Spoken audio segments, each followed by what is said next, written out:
Hoje em dia a gente se depara com uma infinidade de suplementos e o queridinho da vez é o Whey Protein. E daí surgem uma série de dúvidas. Será que eu preciso tomar? Será que todo mundo precisa tomar? Quanto tomar? Quando tomar? Qual tipo tomar? É só para quem treina? É depois do treino? Enfim, quero nesse vídeo trazer as respostas para essa infinidade de perguntas e você poder tomar a decisão se vai continuar, vai consumir ou não e como que você vai fazer o uso. Fora que tem gente que quer usar Whey Protein para emagrecer, tem gente que tem indicação de usar Whey Protein, mas não toma com medo de engordar. Antes de eu responder essas dúvidas, deixa eu me apresentar. Meu nome é Anne, sou nutricionista, sou professora da UERJ e idealizadora desse canal de nutrição baseada em evidências. O Whey Protein nada mais é, que eu acho engraçado, que muitas pessoas não tomam leite, mas tomam Whey Protein. Tem horror a leite, mas tomam Whey Protein. Gente, Whey Protein é a proteína do soro do leite isolada, tá? Então, é similar. É uma fonte popular de proteína. Essa proteína isolada, ela pode estar em diversas formas, né? Concentrado, isolado, hidrolisado, mas depois eu vou falar sobre os tipos de Whey Protein.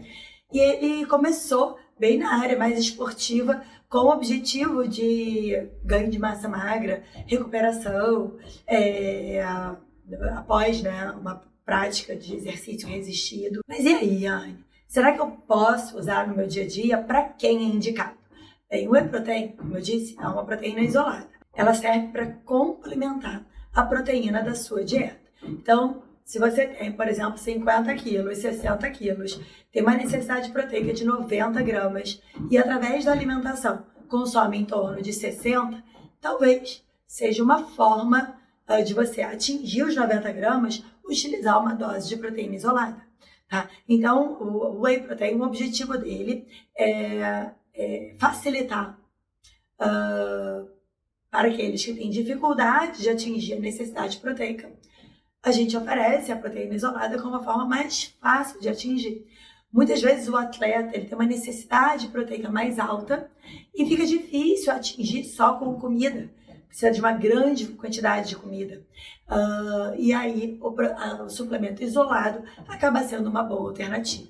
Então é indicado para aquelas pessoas que não atingem a necessidade proteica através da alimentação. Mas as pessoas tomam, enfim, né? É biscoito de whey, é iogurte de whey, é o suplemento de whey. Tomam, por exemplo, o whey junto com o ovo, o whey que eu digo junto com o ovo, na mesma refeição. Tomam o shake de whey e ainda fazem o ovo com cottage. E eu vou te dizer que gera uma sobrecarga ali de proteína naquela refeição e não vai ter um melhor aproveitamento dessa proteína que deve ser distribuída ao longo do dia. Tudo bem? Então eu respondi para quem que funciona. Então, o Whey Protein ele não é utilizado hoje só para performance, como eu disse, é utilizado para a gente atingir a necessidade proteica e pode ser, por exemplo, para um idoso, pode ser para uma mulher na menopausa, né? Então, para uma pessoa, para um vegetariano ou um vegano, a gente tem as opções de proteína vegetal isolada, tá? Então a gente tem uma série de indicações que algumas pessoas podem utilizar. Bem, só para vocês terem uma ideia, em relação à quantidade, uma dose usual do suplemento, ele vai conferir uma proteína em torno de 20, 25 gramas por scoop, um scoop cheio ou 2 scoops menorzinhos. Isso corresponde, por exemplo, a 2 ovos mais 50 gramas de cottage, às vezes uma pasta de atum, você vai ter essa quantidade, então, mais ou menos essa quantidade de proteína, uma pasta de frango, então seria mais ou menos 2 fatias de pão com mais 100 gramas, 120 gramas de pasta de atum, por exemplo, ou uma pasta de hummus tahine. Então, você pode fazer algumas composições para você conseguiria atingir essa necessidade de proteína através de alimentos. E a grande verdade é que não é difícil atingir a proteína através da alimentação. Seja você um vegetariano ou tem uma alimentação plant-based, ou você consome alimentos de origem animal. Então, em 100 gramas, por exemplo, de frango, de carne, você vai ter aí gerando entre 25 e 28 gramas de proteína. E aí, o que acontece é que tem muitas pessoas utilizando, né, os biscoitos de whey, as barrinhas de proteína, os iogurtes ricos em whey protein, ainda tomam whey protein e ainda consomem 2, 3 ovos, frango, peixe, carne. Então, vai acabar tendo uma ingestão muito grande de proteína. E a gente sabe que a proteína, excesso da proteína vai conferir não só um adicional calórico, o que pode gerar ganho de peso também, tá? Então, não é inócuo, não é quanto mais whey protein ou quanto mais proteína melhor. De jeito nenhum. E claramente o whey protein ele pode, né, se perguntar, Anne, mas ele emagrece? Dependendo da estrutura dessa dieta e você conseguir compor, né, para ter um bom aporte proteico utilizando o whey protein, pode ser uma estratégia para gerar perda de peso, tá? Mas não é ele que vai emagrecer e nem ele que vai engordar. Tá? E uma outra questão que eu recebo muito é sobre a sobrecarga renal. Tem algumas pessoas que amam e tomam muito e tomam demais. Outras pessoas morrem de medo, com medo de fazer algum problema de consumo, né, e ter algum problema renal. Não tem nenhum estudo que aponte que o uso do whey protein vai gerar uma sobrecarga renal. Então, para aquelas pessoas, claro, que tem uma doença renal crônica, é importante avaliar essa ingestão proteica para não dar proteína demais, até porque a ingestão de uma pessoa com um problema no rim, a gente precisa monitorar essa ingestão proteica e não quanto mais proteína, melhor. Tem algumas diferenças, né? Como eu disse, tem whey vegano entre aspas, da proteína vegetal isolada, e o whey da proteína do soro do leite mesmo. Ambos os estudos apontam que eles conferem ganho de massa magra, enfim, tem os mesmos benefícios, tá?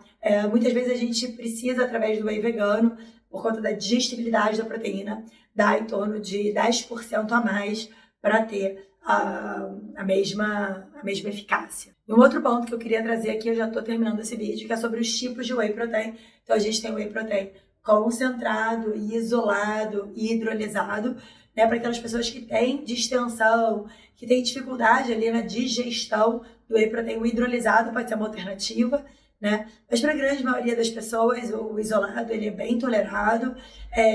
O concentrado ele já vai ter um aporte maior de carboidrato, então tem que avaliar aí a indicação. Aí outro ponto que eu queria destacar em relação à escolha do whey protein dá uma olhada no rótulo.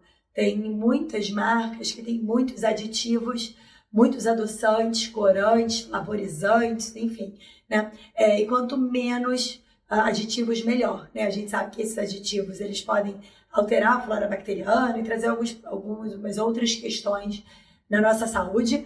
Então, procurar um whey protein que tenha um mínimo de ingredientes e, se possível, só tenha a proteína isolada. Bem, dito isso, tudo isso, o whey protein nada mais é do que uma forma fácil da gente atingir a proteína do dia, mas ele não é indispensável e você precisa conversar junto com um profissional de saúde, com um nutricionista, para calcular a sua necessidade proteica e avaliar se existe indicação ou não da utilização de whey protein. Tá bom? Espero que tenha ficado claro. Manda esse vídeo para os amigos. Enfim, compartilha, assina o sininho aqui, clica no sininho para você não perder nenhum conteúdo gratuito e curte o vídeo e deixa seu comentário aqui, porque a ideia é a gente falar sobre nutrição baseada em evidência e desmistificar e a gente não usar suplementação sem indicação. Tá bom? Até o próximo vídeo.